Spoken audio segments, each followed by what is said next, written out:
All right. Yeah, thanks. Okay.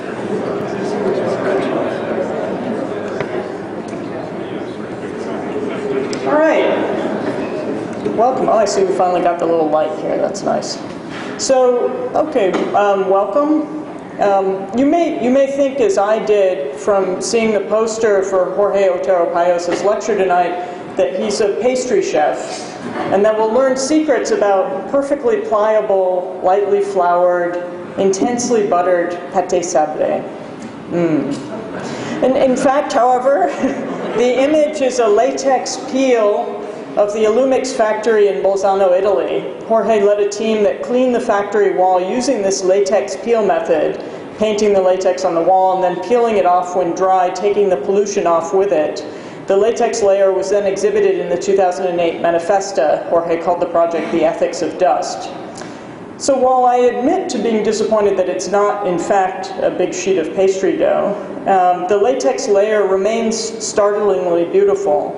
It's startling because it's beautiful. It's also startling because it's frankly a little bit gross. And startling because it's not what you expect to see from a professor of historic preservation at Columbia University. But that, in a way, that startling nature is somewhat typical. Jorge defies expectations. He's a professor of historic preservation with a PhD in architectural history, theory, and criticism. He's also a licensed architect and an artist. In addition to Manifesta, he's exhibited at the Venice Art Biennale and has also been written up in Art Forum and Art in America. He's also the founding editor of Future Anterior, an extremely interesting journal of historic preservation, and the author of Architecture's Historical Turn, Phenomenology, and the Rise of the Postmodern, which was published by the University of Minnesota in 2010. And as an aside, let me note that Jorge crafts words as beautifully as he crafts latex.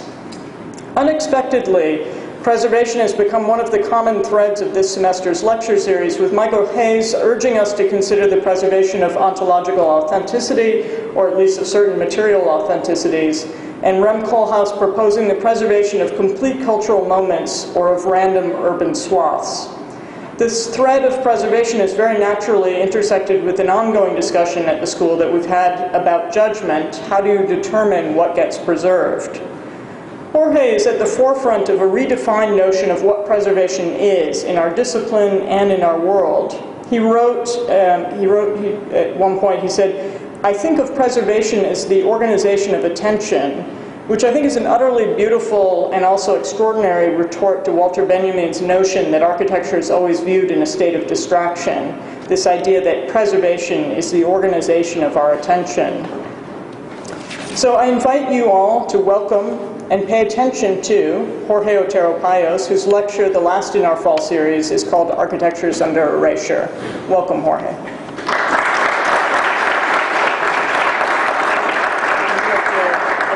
This to your body somewhere. Okay.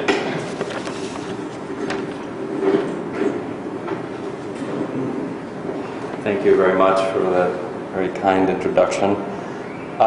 It's really a pleasure to be here, and thank you all for coming. I know it's the end of the semester and you're all probably thinking about the papers that you have to write and about the project that you have to finish, so I'll do my best to try to distract you from all of that. I want to start with an image that you're all probably familiar with, which is the image of the park. Every time I put that image up, this happens. This is a reconstruction by Leo von Klenze from the 19th century of what the Parthenon would have looked like. Leo von Klenze was an architect, but also a preservationist in that sense, that he was involved in the creation of a discourse about what it is to restore and what it is to remake the material remains of culture. Now, if you are like me, and you're going through school, you know, when I did my undergraduate, when I did my master's, I got my degree, I never heard the word preservation. So I don't know how many of you, maybe this is the first time you heard it. So it might come as a sort of a weird thing that I would want to argue that preservation and architecture are really linked together. more so. Is this something I'm doing? Maybe there's. Hang on, let me see. No, I see. Maybe I'll shift it over here. There we go. Maybe that's better. This is maybe wrong. But what I want to argue is that preservation is at the origin of architecture. Now, so that you cannot go through school without thinking about preservation. That's what I would look to. There's one thing that comes away from this talk. That would be the one thing I would like you to retain.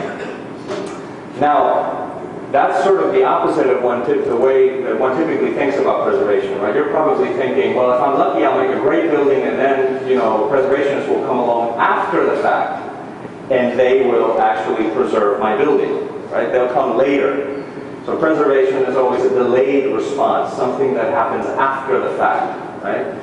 And that's true, but I want you to consider this place, which for many is the origin of architecture. And to think of the propylaea, which is that building on the left, right? That's sort of the descent into the Parthenon's on the right. You go through the propylaea in order to see the Parthenon.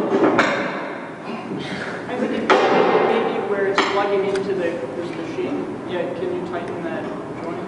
Okay, sorry. Maybe if I put it, maybe I could just hold it. Hold it. Maybe put it here. Okay, I'll hold it. So this is the propylaea. If you go in through the propylaea and you come out on the right, where are we talking?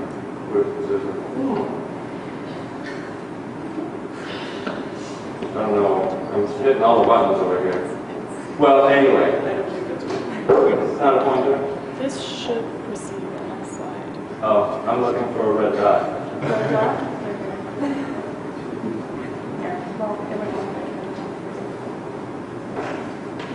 Perfect. Okay. So you come in through the propylaea right here, right? These are the tourists coming in, and if you turn around, you hit this wall. Now this is a really interesting wall. The wall, you're probably familiar with it because it sort of looks like rustication, and it's in a way the origin of rustication. But it is what is called the apergon in the classical language of architecture. And the apergon is that layer of architecture that gets removed after you're done sort of setting the work in place. You take it out in order to get the finished product. So it is the protective layer. It is the sense of preservation, that the building has to be taken care of, has to be preserved during the process of construction, in fact. So you would bring in the stones like this, right? And then you see that line right there, that scoring? So all that would be cut out. And those little protrusions are the places where you would hang the rope in order to lift the stone and set it in place. So what I want to argue is that if you look at this image, if you look at the origin of classical architecture and the construction of classical architecture, there is this part of it that has to do with preserving that precedes architecture. Now what's interesting is, of course, this would all get removed, right? And then you'd never see it, just like the same way that you'd flute a column. You'd put in the drums and then you flute the column, so you'd never see the apergon. The apergon is the removal of work. Is that part, is the withdrawing of architectural work. Is that part of architecture that must be withdrawn in order to get the architecture. Now what is it doing here? Right? Shouldn't they have removed it? Well, of course, this is from the time of Pericles, and there was a great war, they ran out of cash, so then they sort of held on and they couldn't really finish the work, and then they came back to finish the work, and somebody said, it's sort of beautiful.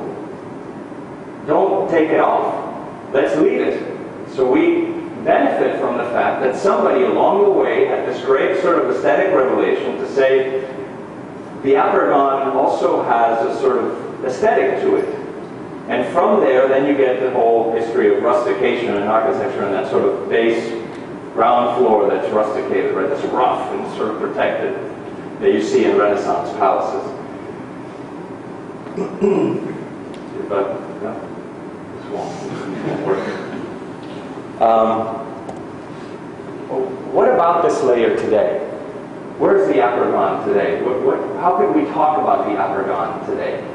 And I'm making that pronunciation up, by the way. I don't know how you would pronounce it. You know, the Greeks say apergon, and we could say apergon, or you know, I don't know. But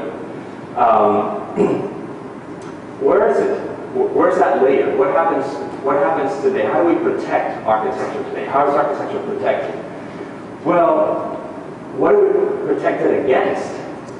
Well, one of the things that we've come to protect architecture against, and that's very different from the classical times, is pollution.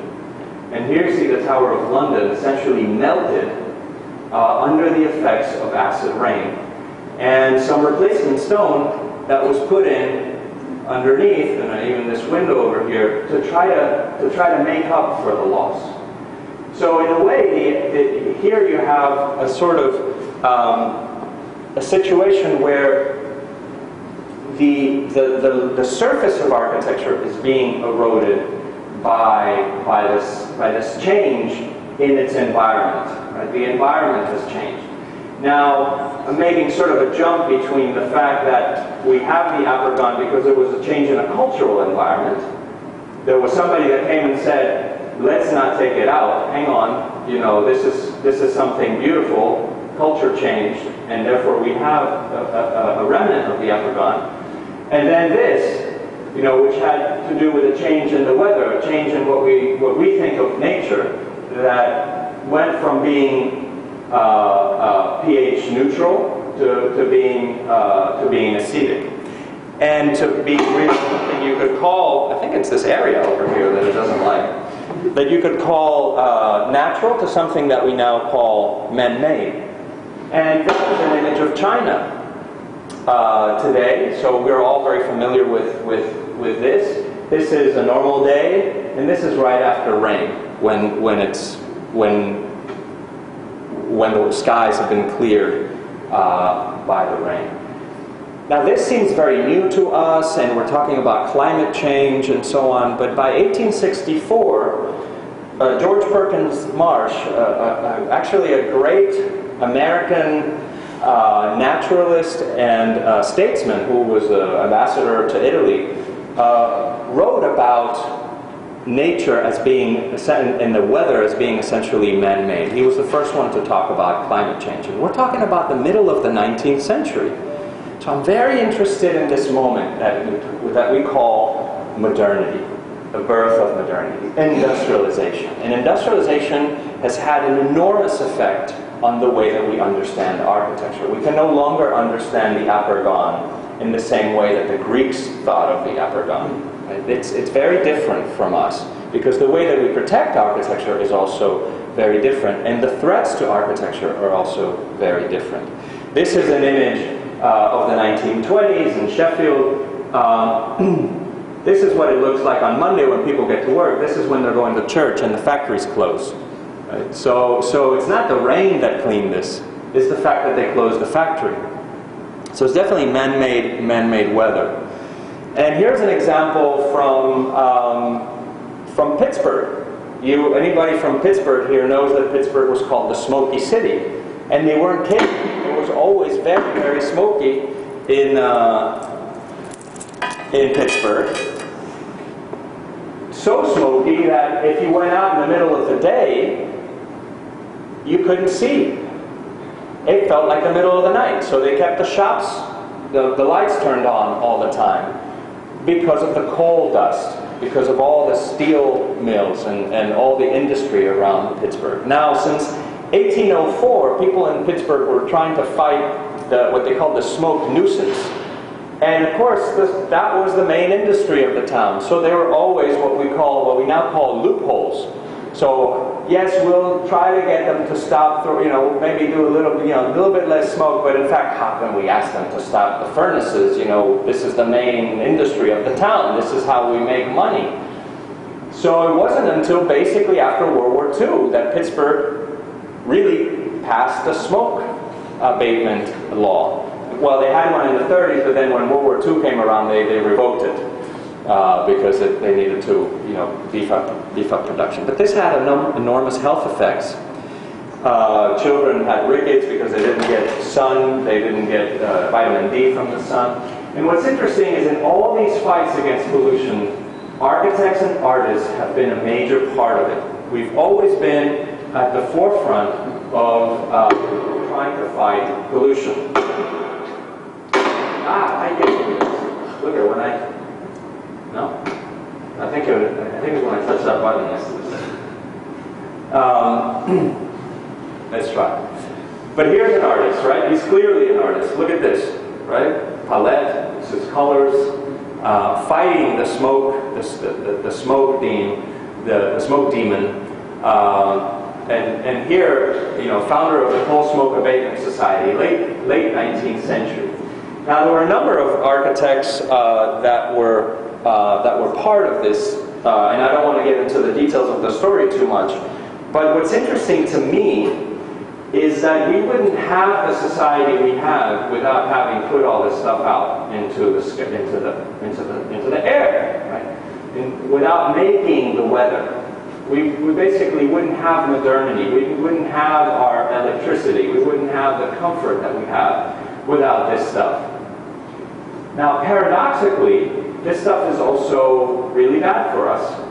It's also killing us, right? So, without getting into the medical field too much, but if you want afterwards, I can give you some bibliography. There's some major problems that our bodies are beginning to sort of undergo that are not genetic, so we're not changing the DNA.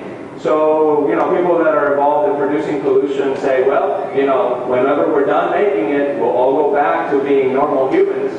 But in fact, all of you in your fatty tissues have PCBs, PDAs, that's just a fact. And that gets transferred to children, and then you get all sort of, birth defects and slight, problems with memory retention and so on. So my interest in memory, in preservation, also has to do with our inability to retain, through our loss of memory, which has to do with this. But our loss of memory is not just up in our head, it's also out in the streets. And part of what's happening is this. The minute that Pittsburgh passed its Smoke Abatement Society, the way that it claimed it had entered into the new world, into the post-industrial era, was to clean up all the facades, to remove that layer of pollution that for about 150 years its buildings had been accumulating. That to me is really fascinating because there is an element of amnesia in that, right? Here you have the old building and how, it's how it looks now, right? How it's just being washed away, right? And this is celebrated as a great thing. Now, this doesn't fix any health hazard. Once the pollution is stuck on the building, it's actually a good place for it. You're not breathing it and it's not in your water. So why move it? It's like asbestos. Why do you touch it? Just leave it. Why do we clean? Well, we clean because, to some extent, we feel that pollution has no place in our life. Pollution doesn't belong in culture. Pollution should be gotten rid of. It's dirty, right? It is marked negatively. It's bad. Right? Certainly it's bad, but where would we be without it? Right? Where would we be without it? And in fact, if you look at the history of modern architecture, I would argue we wouldn't have modern architecture without pollution, because some of the first modern materials, modern paints, were produced to protect stone buildings from deteriorating under acid rain. What would you do when they were started, Tower of London? Painted with first with lead paints, then with zinc paints, then with other types of paints. You see a lot of brownstones, for example, when you walk around the United States, painted. It was a way of protecting. Terracotta, modern terracotta, which is the basis of the skyscraper, right? You wouldn't have skyscrapers without terracotta. Was sold as a self-cleaning material. You don't have to do this. Once it rains, the glazed terracotta gets all the pollution out. So the Reliance building, for example, was sold as a self-cleaning building. And then you get to self-cleaning glass. Why do we need self-cleaning glass? because the stuff that gets stuck on it is terrible, right? The atmosphere that we have is still polluted. Now, what's interesting is we no longer have this sort of pollution. This is very heavy particles of coal. We no longer burn coal to warm our houses. So we burn gas and we burn engine fuel, and that's a completely different type of pollution. So there is in this layer a historic dimension. This pollution we are no longer making. Hopefully we won't make it again. And so there's an element of our history that is lost from even a material science point of view. When we clean these facades and we simply flush this dust down the drain. Because interestingly enough, we have very little data as to what the environment was like, apart from a few photographs in the 19th century. Very little sort of, air particle measurements that we have today. What we have is in the history of architecture a way of understanding pollution that comes from a very strange moment. From a very strange moment in the middle of the 19th century, the moment that Ruskin lived. John Ruskin, you all probably know, is this polymath who was an art critic, a political writer. He wrote the book that made Gandhi Gandhi. He wrote the Unto This Last, which was a sort of political theory book that Gandhi read when he was in that trip down, in a famous trip in South Africa. He said, "I don't want to be a lawyer anymore, I want to be Gandhi." He was reading Ruskin, right? So, and he was also obviously a defender of the pre-Raphaelites, so the pre-moderns. He was a defender of the Neo-Gothic, Romantic, essentially. And for the Romantics, the ruin was really important. And the ruin was important because the ruin was the place where you could experience time greater than yourself. You could experience this great arch of temporality in the ruin of a stone, the hardest thing we know, turning into dust. And that was for him, the cycle of life, dust to dust. We're born of ashes, become ashes, right? And stones, the same thing. They start up as sand, they get compressed, they become stone, and then they start to weather, and they become sand, and they can become a beach. For him, that stone was really important because that's where you could see. You had the privileged vision of time, a very slow time that you couldn't experience otherwise. You had to sort of have this aesthetic moment. Just like that person that looked at the Apergon and was like, wow, what is this? Right? This is something unusual. What are we looking at here? And what he was looking at was this. This was one of his favorite buildings, the Doge's Palace in Venice. The Doge's Palace, which is this great Gothic work of architecture, is the sort of the White House of the Venetian Empire, is where the Doge lived. And he started taking pictures of it, and although the picture is sort of speckly now, you can see how dirty it was. But what was happening at the time when Ruskin was living is that buildings started looking very different all of a sudden under industrialization. They went from taking centuries to become black. They're taking about 5 years to become black, maybe 10 years to become black. Now, the becoming black was understood to be time. That was what you witnessed. That was that privileged thing you witnessed. That was that thing that made, time apparent, that sort of deeper time apparent to you. So he called this a time stain. But he was confused. What happened now? How is it that things are becoming black so quickly? Now, of course, with industrialization, he became aware of the fact that what was happening was that you would get this layer of dust that was man-made, that was settling on buildings. So, was that layer of dust part of the building? Like the time stain? Right? The time stain is also something that nature causes. Or is that layer of dust not part of the building, extrinsic to the building. And if you're trying to understand the beauty in architecture, you really want to get to the core of it, right? Especially if you read Kant. You want to know what is beautiful in the work and what is extrinsic to the beauty of the work in a disinterested way. You want to know what the essence of beauty is. So is that part of the work or is it not part of the work? Well, you know, as you can see, I'm obsessed with this question. I don't have the answer for you, but I got the opportunity to clean the building. Now the building, as you can see, is totally clean. It is in a constant regimen of cleaning right now because this is one of the most visited tourist attractions in Venice. Therefore, any place where the tourists can lay an eye on is sparkling clean. It's constantly sandblasted so that it's very clean. Now there are some areas of the building that tourists don't see, so I went over and did some tests of cleaning these surfaces in a way that wouldn't necessarily remove the surface to make it so white. This is a pietra vistia, you know, they really just, you know, kind of remove the outer layer of it to really get it to shine. And so I use this technique, which is a latex-based technique, to clean that surface. And here's the area where I work. This is Piazza San Marco over here. And if you look in, you really can't see past this wall. But back here, there's another wall, which is the wall that I worked on, which is this wall over here.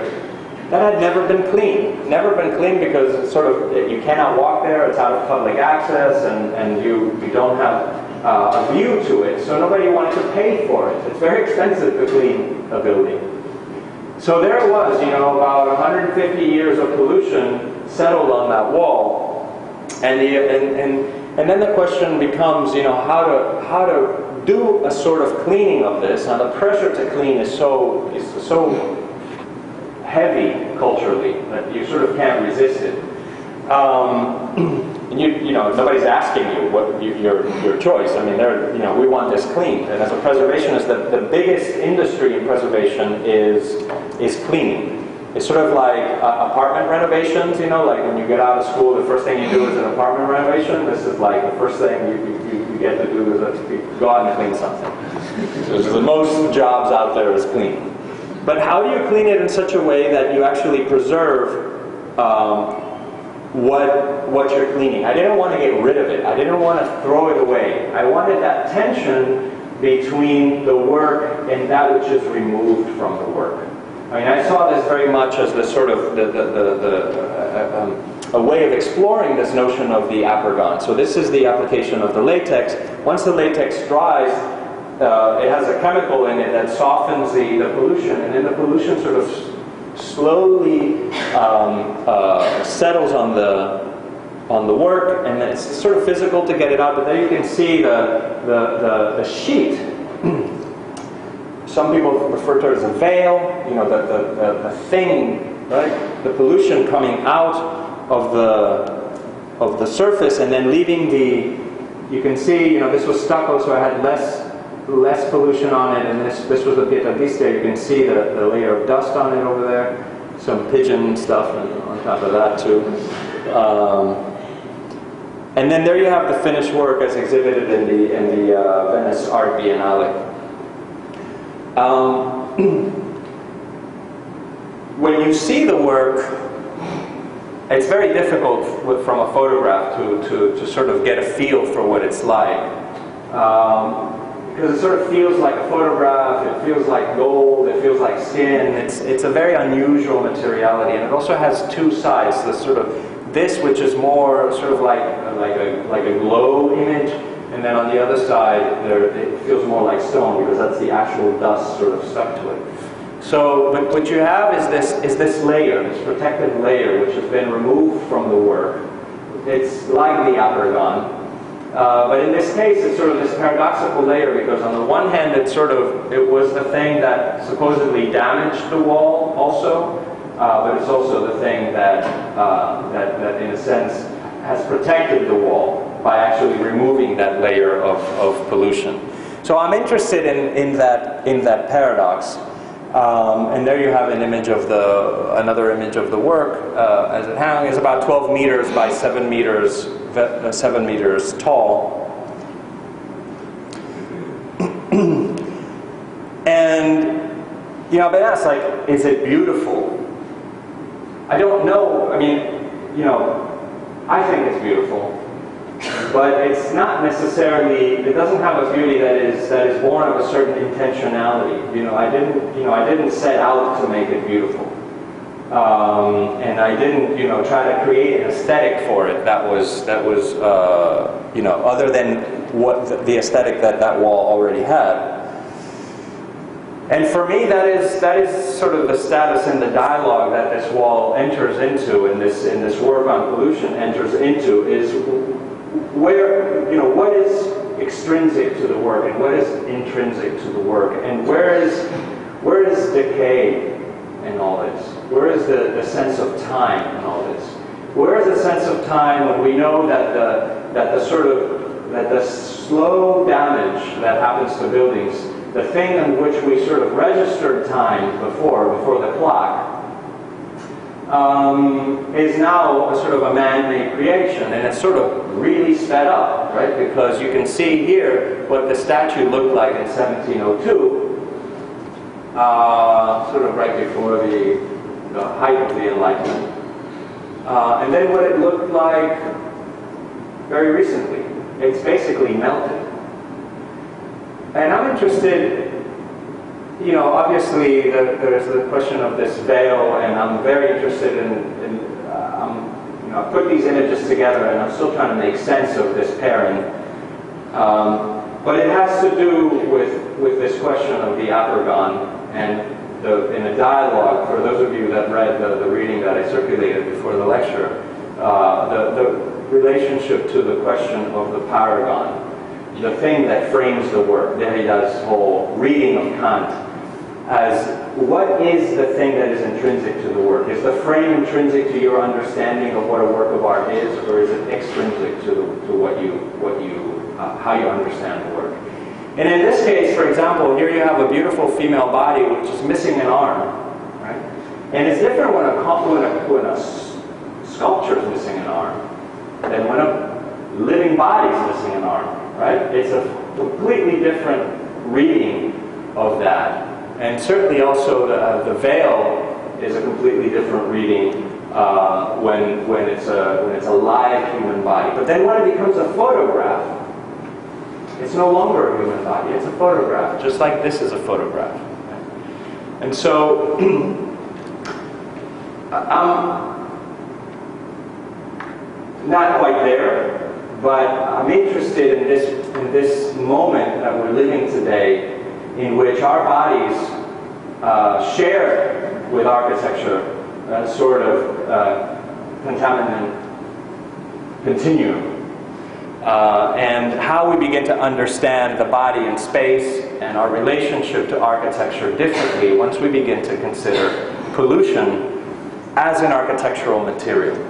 Because I think that's the real challenge of this work, is to try to get our field to understand pollution as an architectural material.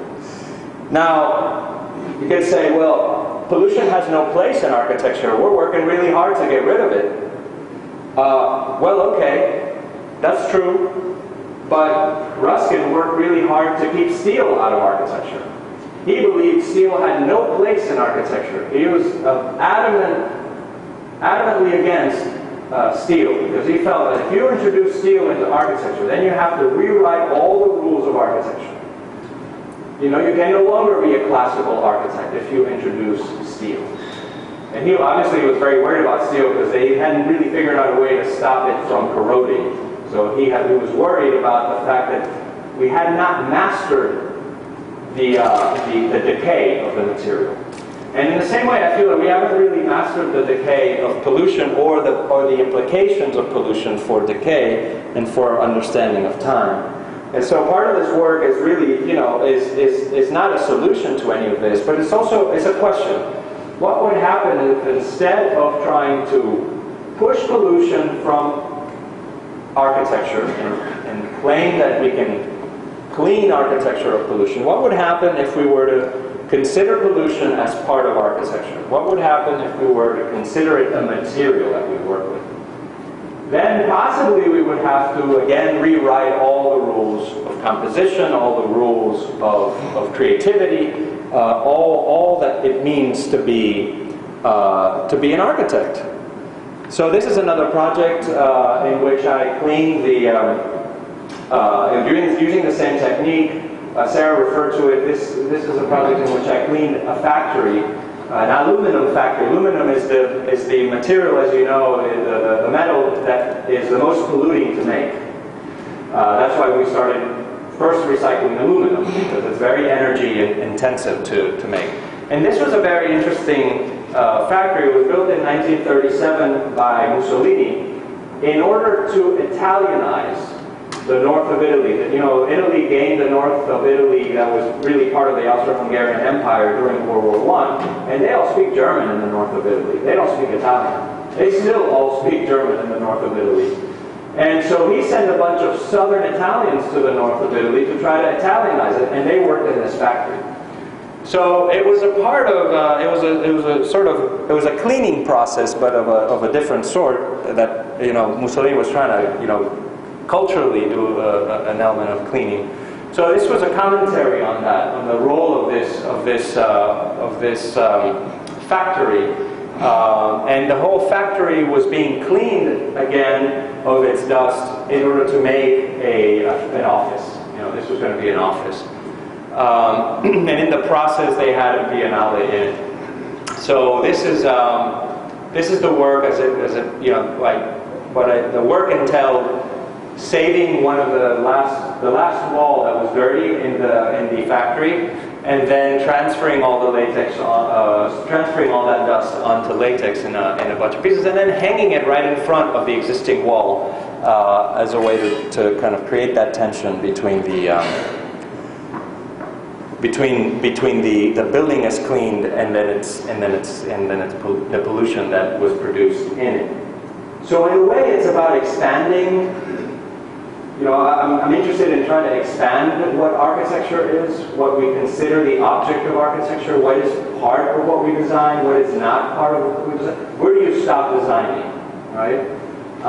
That I'm very, very keen to engage in, and this is another view. This is a sort of a print that I did coming out of that work. Because I feel that we stop designing sort of too short, and that where we are at in architecture requires that we begin to sort of expand what we do as architects. And so this was a work in which I tried to intervene in the glass house, in the Philip Johnson glass house. Okay, well, what do you do to the Philip Johnson glass house? I mean, it's a monument, right? It belongs to the National Trust for Historic Preservation. You know, it's untouchable, right? And everything we know about the glass house is also sort of said and done. It's in the books. Right? But for me, we didn't pay attention to what was actually very important about the glass house, which was its history, its own history and time. The fact that this was a house for a man, lived in that house, built the house for himself, and was the only one that lived in it. His partner didn't live in it, visited from time to time. And it was never really cleaned. The ceiling is super dirty, right? It was never really renovated. All the furniture is original, so it's this sort of time capsule that keeps decaying. But when the National Trust took it in, first thing they want to do is renovate it, right? So clean the ceiling. And so I entered into a dialogue with them. We have to not clean the ceiling. You have to leave it. This part of the ceiling is part of the history of the building. So how do we expand the frame so that people can actually not see this building as it is today in the present, but also begin to experience this building in time?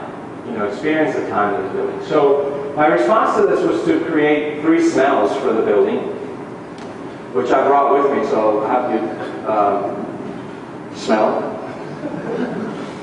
And I said, okay, this building was built in 1949, right? And it was the beginning of modern architecture, to some extent, in America. was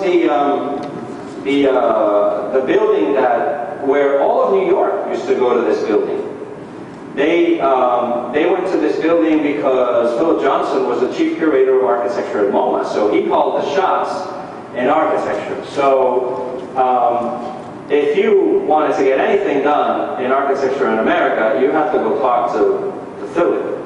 And he called you at that place. He summoned people to the glass house. So this glass house was a very important place from the moment it was built, actually before it was built. Some people argue this is the beginning of postmodern architecture because this is the place where he began to say, I use a precedent. This is the house. This is a new house, so you'll smell some VOCs and some varnish and all sorts of stuff like that. So just pass those around.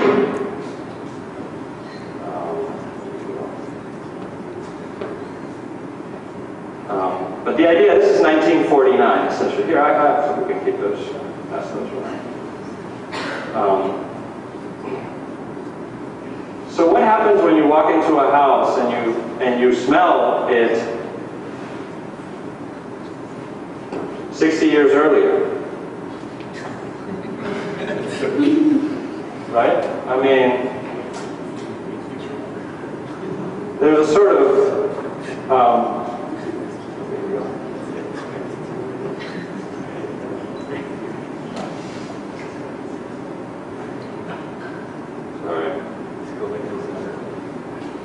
might not be enough. I don't know if I'm putting enough in this.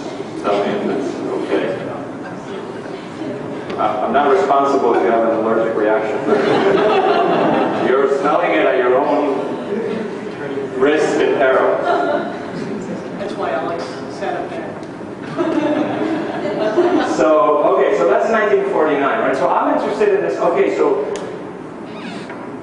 when you go into a house that you know is in today, it's 2012, and then you're smelling 1949, you start to pay attention. They're like, what about this house is 1949? Right? What are we, this no longer looks new. This no longer looks like it smells. Where is the fresh varnish? Where is the fresh plaster? Where is that sort of hint of, the recently unwrapped Mies van der Rohe chair with that leather, that has that sort of nice, fresh leather smell? It's not here. So you begin to look for it. You begin to look for clues for it. You begin to look at many narratives. What are the, instead of trying to look at the house as a work of kind of aesthetic beauty and to obsess about the corner, you begin to look for details. You begin to look for many narratives. And I think historiographically that's more where we're at than this sort of idea of the master historic narrative. And the other thing that we are always missing in architecture are people, right? When we take photographs of buildings, there's never any people. So I put some people in the picture here with this. And so here you have some people. Now, in the 1950s, this is 10 years later, in the 1950s, there were only about 4 or 5 perfumes that men could wear in America, which were Noah and Old Spice, and that's why I picked the red one, because Old Spice is still red. So basically, we designed this. What would a man smell like in the 1950s, living in his house? I might have given you too much here. This might smell like your grandfather or your great-grandfather for some of you, I don't know, but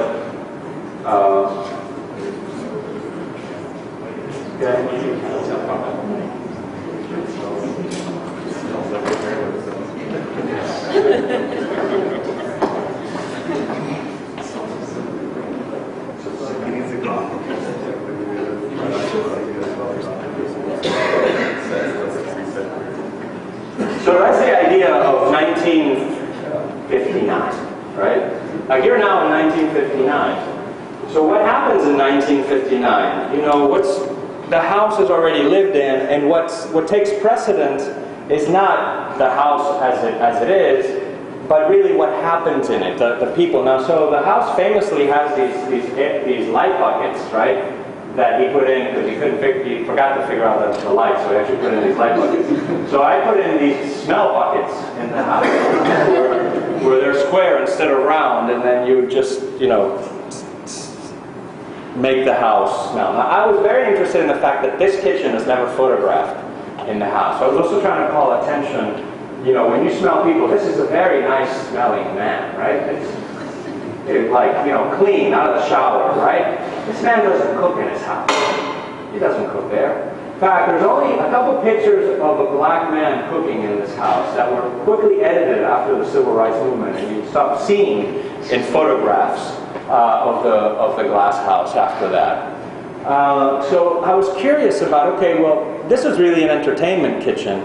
So this is the smell of sort of powerful man in the 1950s. But then what happens by the 1960s? I mean, the house is still a site of power in the art scene and the architecture scene. He's a big collector. He had his portrait done by Andy Warhol, who you can see there on the left. David Whitney to the right, or further to the right, and then Philip Johnson. And that's Robert Stern, by the way, all the way on the right. So art and architecture, you know, in the game. What would it be to be in that place? What would it be to be sitting in that empty chair? What would it smell like? Well, we're about to find out.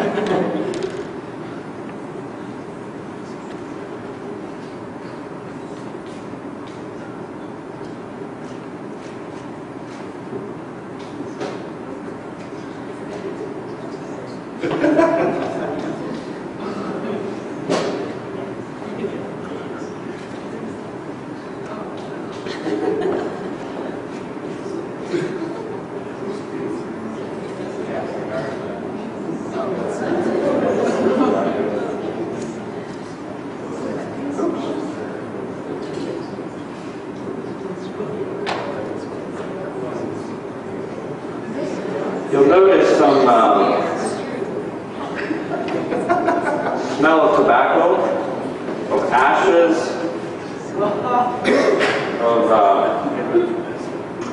of a house that's lived in by a smoker, a heavy, heavy, heavy smoker. Now, but people didn't used to and that's what I'm very interested in. Right? The fact that our perception of what is acceptable today has changed in terms of an environment. And by the way, this last smell was the deal breaker with the National Trust. This was the showstopper. Because they said this smells like trailer park. And they were maybe right. That's how a trailer park smells today. But it certainly wasn't a socially coded smell in the way that it is for us today. And that's why, in a sense, I found this to be so interesting.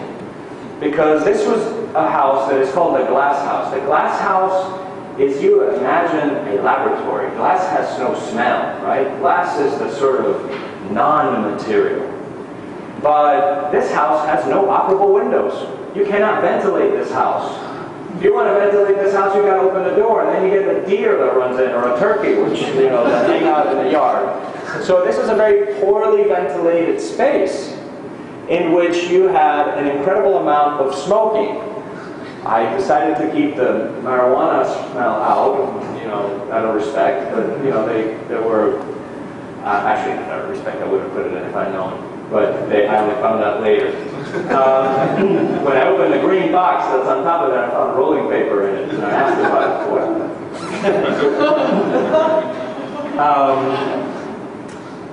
But this is, for me, really interesting because our expectations of what a house should be are expanded by beginning to design in an area that is sort of peripheral to architecture, right? That we think of as peripheral, to smell. But isn't smell so central to what architecture is? And even to our experience of memory. how do we remember the easiest? You walk around the street and then you're like, oh my God, that, it almost just, you don't even have to try. It just immediately sort of triggers memories. And for me, that is the sort of thing that when you smell that last smell, you're wondering, where is that coming from? Who was just smoking in here? Where is the ashtray? You zoom in on the ashtray.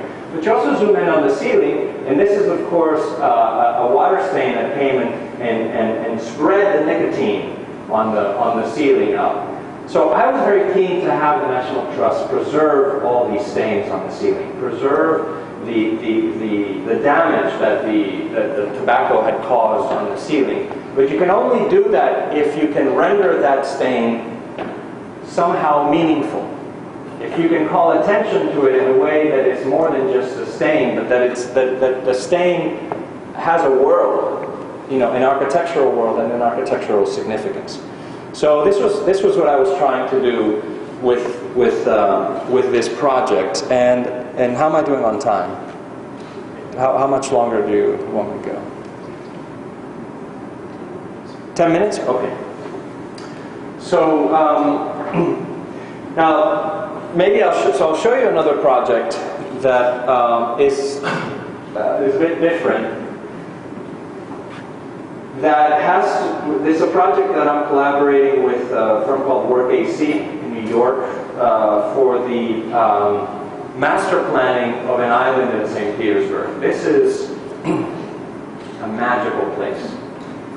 I mean, this was the place where Peter the Great decided to store all the wood, this triangular space over there, where he would store all the wood, all the oak, to build his naval empire.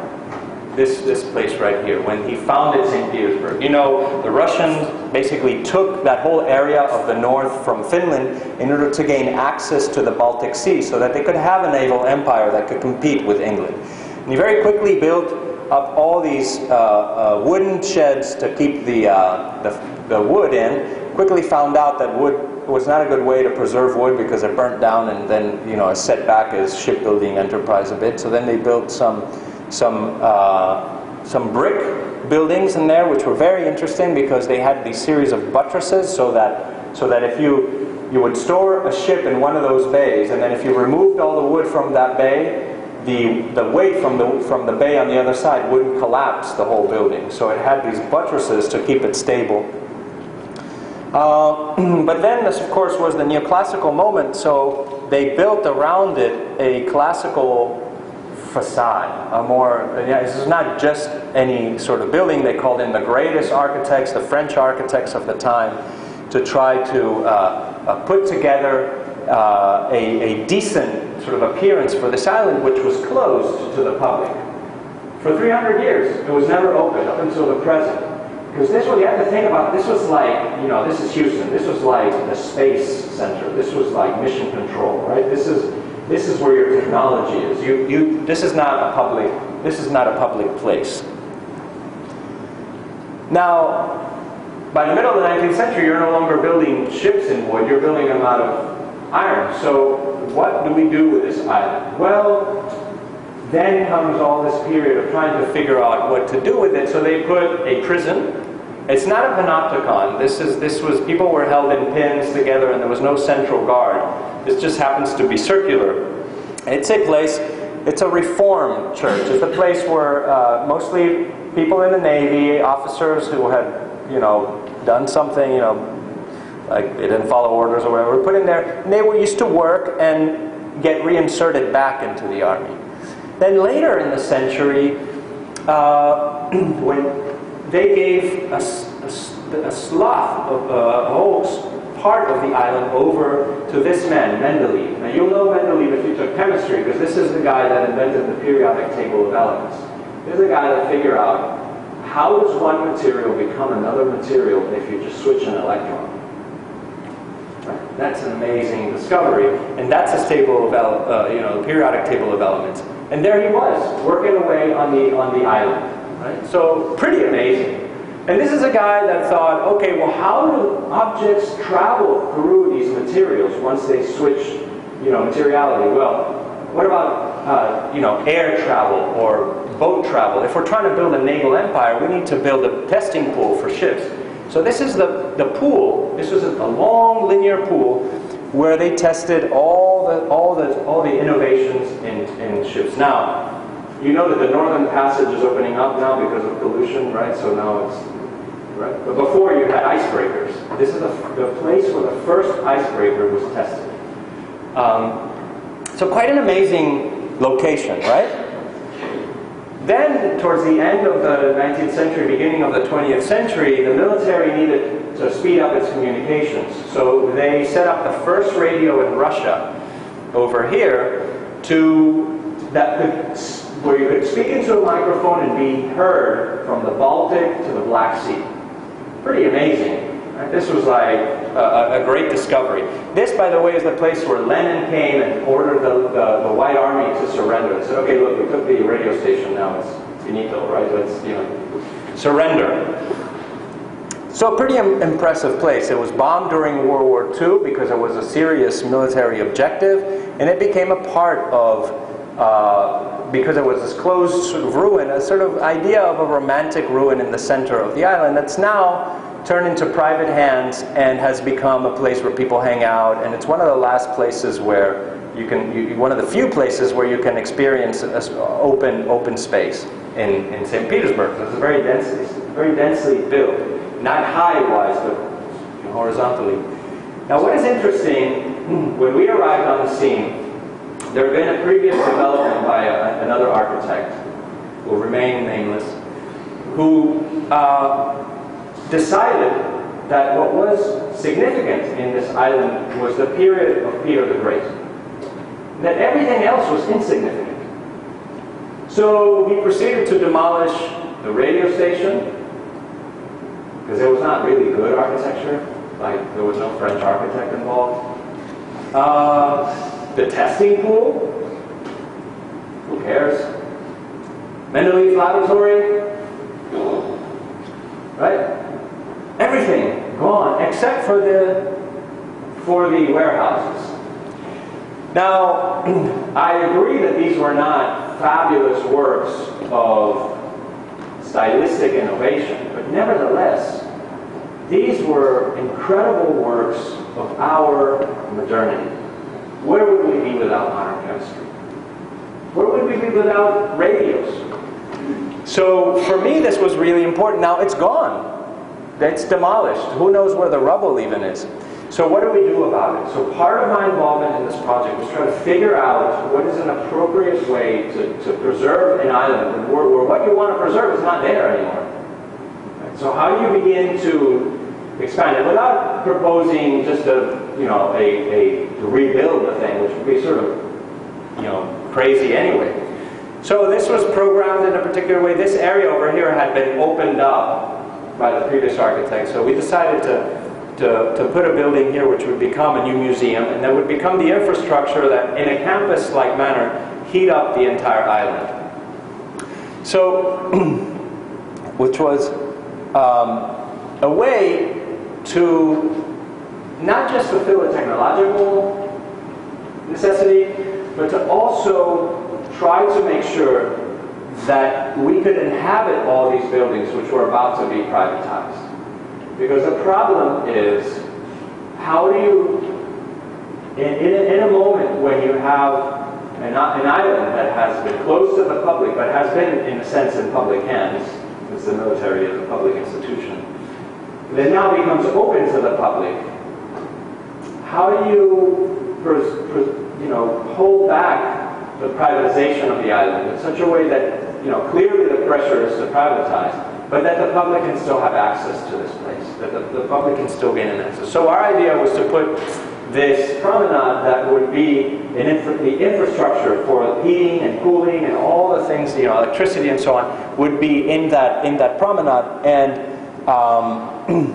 and then you would also be able to walk on it and be able to see the building as a ruin as it was being remodeled, as it was being upgraded. And I always like this always reminds me of that famous article by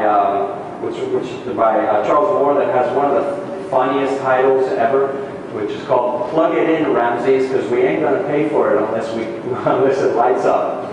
This is a typical client thing, right? You know, who cares what it looks like? Does it do anything? You know, plug it in. So this was our attempt to sort of deal with that issue. You know, how do you get public access? And the way to get public access is to make it infrastructure. And so there you get, and then what we said is, okay, you know, the bottom of the building is what's most sort of precious for privatization, so let's put it in the roof. Let's put this thing in the roof. It's also the area that is less historically significant, so this promenade rides through the roof. And then this was the way that we tried to engage with the question of the absence of some of the, you know, those significant periods of the history of the site, which was to come up with this idea of an interpretation path. We talk about circulation a lot in architecture, right? Like, circulation is usually how you get from one place to another. But this is a way of getting from one time to another. So how do you move across time through the site? And we tried to think about designing that, where there would be certain stops along the way. You would start at a kind of museum, interpretation center, then we would preserve certain bays that would remain sort of exactly as they were originally. And I'm currently working on a smell for these bays of the oak, and you know, you can imagine. We can talk about that, what goes into that, but you know, I didn't bring that. So then you come in, you're in the preserve bay, and then you come out, you're at the famous arch designed by Delamotte, this French architect, and then you go through the building. The idea was to crisscross at the ground plane too. So whereas the infrastructure is allowing public access at the top, the idea is that on the ground plane you preserve a sort of public access too. Now this is a huge battle, by the way. So you have to become really inventive. So what we decided is, well, what about if each of these points becomes a place where a contemporary artist reinterprets this location through a work of art. And then it's not just about you interpreting it, but the artist is interpreting it for you. And so these are locations where, for example, the basin would be interpreted by an artist. Now the basin is the place where they would dip the oak for about 15 days to get the sap to come out so that it would dry faster afterwards. And then you come through, then you go through the prison, right? And you have another work over here where you stop. And this would be a tour. You know, this would be a guided tour. So basically, as architects here, we're designing the way that people move about the site and interpret the site and think about the site. And then you get here to Mendeleev's laboratory. Mendeleev's laboratory was a struggle because we had lots of fights about this. What to do with it? You know, we don't just want anything. You know, we don't want it to look like it used to, blah, blah, blah. So, and we have to have parking. So where are we going to put the parking? So the parking entrance was there. So finally we decided the parking would enter under the pool. So you have the shape of the pool would be the shape of that road.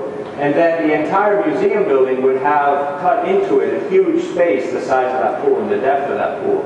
That would remain public. So you'd be able to go in and out, and that would be their sort of Tate Modern space. You know, that sort of great big hall where they would put in contemporary works of architecture. And then you would come in and then you would go up on the promenade and come back to the center. So this idea that what makes, now this is not a work of architecture in the typical sense of building a building. What we're setting is a sort of string of many narratives. Many narratives, each pointing to a different time frame that allow people to interpret temporally the significance of this site, even though they're engaging it in the present. So I think I'll stop there. And if you have some questions, I'm happy to continue the discussion.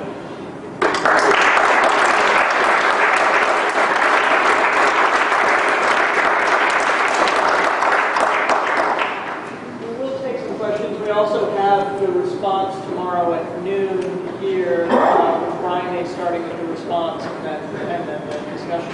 But we have time for some questions right now. I have one. Thanks for the lecture. It's fantastic. The latex sheets are remarkable in terms of creating an image. A little louder, Albert. I'm sorry. Creating. No, I don't want that. It's scary. I'll talk loud. Creating an image of exactly exactly what preservation is doing. There's an aspect about preservation.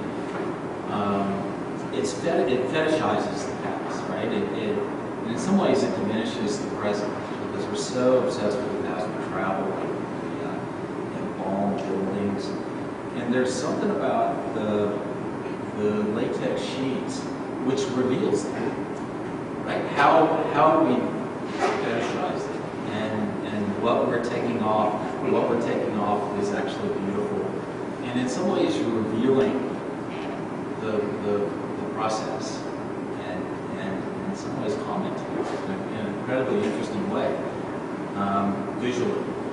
I think they're also beautiful is probably the most stunning aspect of that.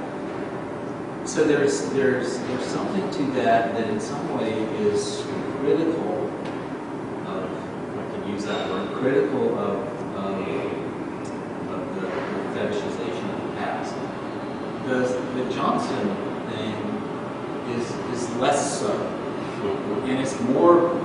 I think my question is, in some cases, you seem to be really working against this fetishization, and in some cases, you seem to be amping it up, right? Colluding with it, and in some ways pushing it farther and farther. And I'm wondering if that distinction means anything.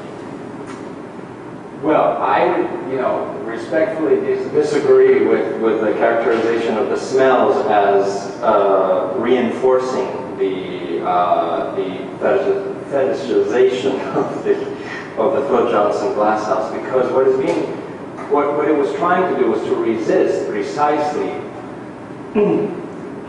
the type of work that normally happens, which is the place gets deodorized. Because our image of the past is never what the past really was. It's an idea, we invent the past, right? So in a sense, I was trying to create a more realistic version of the past, which is discomforting to some. So in a way, it's a critique of our view of the past, and the way that we sort of assumed the past was. And this in particular, because it's the emblem of the National Trust's interest in the modern, right? And it was, the whole thing was about, this was the time when Mad Men came out, and they were trying to get, all the pretty people from New York to come out, and, the whole idea was to create the site of glamour. And so, rubbing against that for me was the notion that what we consider glamour today, our expectations about personal hygiene, about health, are not met in our search for those for precedents to those ideas in the past, right? I mean, the past should not be delivering comfort all the time, the way that we want it to. And in this case, I mean, what stopped it? As I said, that's everything was fine until we got to the third smell, where they were like, this is not something we can sell in the visitor shop. So, it's the stink of the past, right? In the same way that what was on the latex was the stink of the past, right? That is not as you said, wash clean. There is a place of the past that has no room in the present. There's a part of the past. And you're refusing to get rid of it, right? And I think so. Working on latex, you recreate the smell. It may be the clever way you make the little cans, the kind of hide the smell. In other words, the smell comes to you subliminally, as opposed to the acrylic sheet, which is in your face, right? You can't avoid it, and not only that, it's actually beautiful as opposed to stinky. But it's not to. It is to comment, I think, or to ask about that difference. Is it important to, in some ways, which I think you probably already said, important to reveal this fetishization, to critique it, to put it front and center, to make everyone aware of it? Yeah, although I do think, one does what you can, but also I am not self-assured enough to be able to tell somebody else that their view of the world is completely,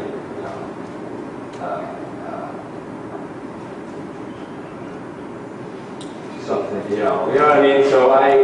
So these are, I'm not trying to hit you over the head with it or give you one sort of, now my view of the past is the right view of the past. So I'm not trying to do that. And also one can do that because it's just, there's so much, and so many people that go into forming our conception of the past and the present. So these are interventions, I guess. They're sort of works into the fabric of that dialogue. And they're experiments. I mean, they're not, it's experimental work. I mean, they can backfire. They can, you sort of hope that something happens, but they might not. So, keep firing back. We have some more questions. Oh, sorry. I have heard about the use of technology in marketing, like, for example, in commercial buildings and shopping malls. There's especially group that designs perfumes that are supposed to be fused together with the music. Right. In order, where each, let's say, Nordstrom has one smell and Guardian has another. So this is the first time that I encountered that using smell or buildings in order to influence the experience and maybe people. But I was just curious here in this project, you mentioned you're developing a smell this way.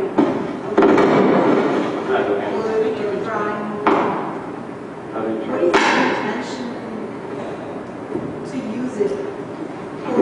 What purpose? Sorry, I missed the last part because I was really What is the purpose that you were mentioning you're developing a smell in this new project? And how are you intending to use it?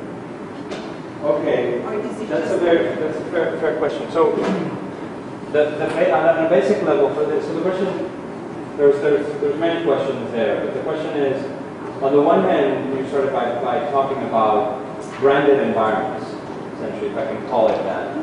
Environments in which if you go to a particular place, they smell. I guess for me, the first branded environment in America is the grocery store, because they always put the flowers at the entrance. So there's a certain smell that American grocery stores have when you walk in. It's a smell of potpourri, which is fabulous. I love it, But this is really important stuff in terms of where we are at in architecture, because it is the sort of nibbling away of intellectual property. Because now what's happening is that you used to talk about design as, this is my design, this is my plan, right? If you copy my plan, I sue you, right? Now, of course, they copy your plan, but then they tweak a door, and then you can't sue them anymore, right? Because it's just one door. It's just giving input. But people in marketing are much more savvy about this, because if you create a Starbucks store and you want it to look and feel a certain way, and somebody comes out and calls it Starbucks and does exactly the same thing, you want to be able to sue. So this new thing called trade dress, copyrighted trade dress, incorporates a lot of the aesthetic experiences that we're talking about, including smell. So for me, it's very important to sort of also push against that sort of world, which is to say that we can contribute to that a bit, and that make it about other things than just shopping. I mean, it's not just about delivering a sort of Pavlovian response to I want to buy your product. It's that I'm just that other things can happen with that, and then we should sort of begin to enter into that as a way to. But in order to do that, we have to also expand what we do as architects. So begin to work in the periphery. In this particular case, which you were asking about, like, why am I designing the smell for that? One of the basic things, because the main reason why this thing was built, to store wood, is unfathomable to people when they walk in. There's no wood in there. There's no wood anywhere, right? So, okay, you could try to put wood inside to make it look, like do a little like stage set, but in fact, you would never recapture the fullness of that experience because there was tar, there was fish oil, open latrines. There was a lot of, this place was a place of work, right? Now it's a place of leisure. So I want to recover the smell of work in this place, not just this, beautiful smell of oak. So is this like just, I was thinking about the total design, let's say, that starts from the house, goes through first, and it's a little team or, has a loose place where we don't have to use it, so it isn't staying. So is this something pushing the boundaries of total design? Oh, I see, right. I don't see it in this total design. You just want to. Because I don't have enough time for total design. Abstract part of it. I see it as a revision of our final reviews. I'm anticipating a much different environment here. Thanks. I'm reminded of three things pretty comfortably. One of them is Proust Madeleine. The other is the three categories that Regal used: historic value, use value, memory value. A third is actually an article that Herbert Bouchon wrote about a sewage treatment plant on the upper edge of Manhattan that he thought people should see because we should have in front of us the amount that we excrete, basically. So I'm sort of reminded of those three things. I'm trying to situate what you're doing there, and I'm somewhat provoked uncomfortably by three other things. Sentimentalism, irony, and a kind of everydayism. And I'm trying to figure out if I should be uncomfortable or should I go toward one of those 6 poles in some way in particular? I wouldn't dare tell you what to do. You're just going to leave me uncomfortable. I think those are all reasonable interpretations of the work, and certainly things that I've thought about, all of them. But I don't, I wouldn't know how to, I just don't want to say, well, the work speaks for itself, because it doesn't, right? I mean, one speaks for the work in many ways, but I also accept you're speaking for it too. I mean, it's not, I don't claim a monopoly on what this is about. Last question, Alex.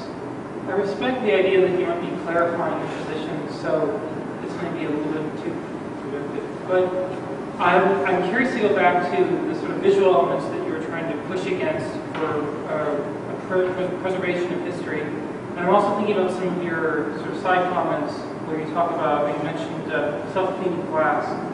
And we still have developing countries or developing cities around the world that are constantly taking on this modernist project in the most literal way with glass and steel.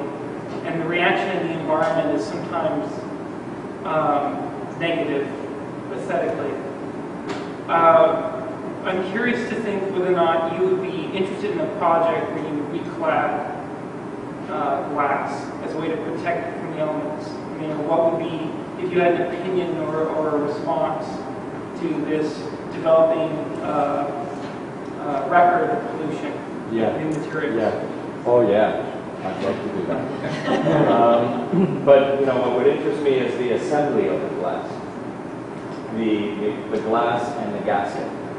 That sort of, they go hand in hand. You can't have one without the other. And I'm especially interested in curtain walls. Because if you follow the history of the skyscraper, the curtain walls of the mid-century are coming up on 50 years, 60 years, and so on. And what you're seeing is complete refacings. Right? And what's happening is the glass is not failing, what's failing is the gaskets. But we knew that. The gaskets weren't supposed to last that long. But the gaskets with pollution become brittle much faster than they were intended to. So water seeps in and then you get rust and all sorts of, architecture is about keeping water out. So the gasket is the line of defense, and there's no real other line of defense behind that in a curtain wall. So the Lever House, completely new glass. The United Nations, complete refacing of the glass right now. Right? The Yale Art Gallery, complete refacing of the curtain wall. So we have, in the next 10 or 20 years, if you want to make some money, go into, curtain wall refacing, right? Because all these buildings, something needs to be done. And the other thing is that gasket, what's happening is, turns out it has pollutants in it. So now it's like the next asbestos problem. Nobody wants to go near a window because that stuff is poisonous. So all that becomes toxic waste. The entire surface of architecture from mid-century becomes toxic waste. Well, what do we do with it? Where do we put it? It doesn't just disappear. You can't make it go away. You got to push it around.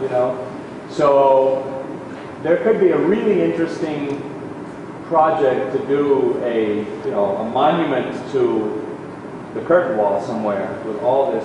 Like they did, the atomic salt mine, where you put all the atomic waste in the salt mine, put a big skull in the front, and hope that nobody goes in. So we could do something like that too. But I'm fascinated by this issue, and it's not an easy one. If we will resume tomorrow at noon here with pizza that looks a little bit like latex.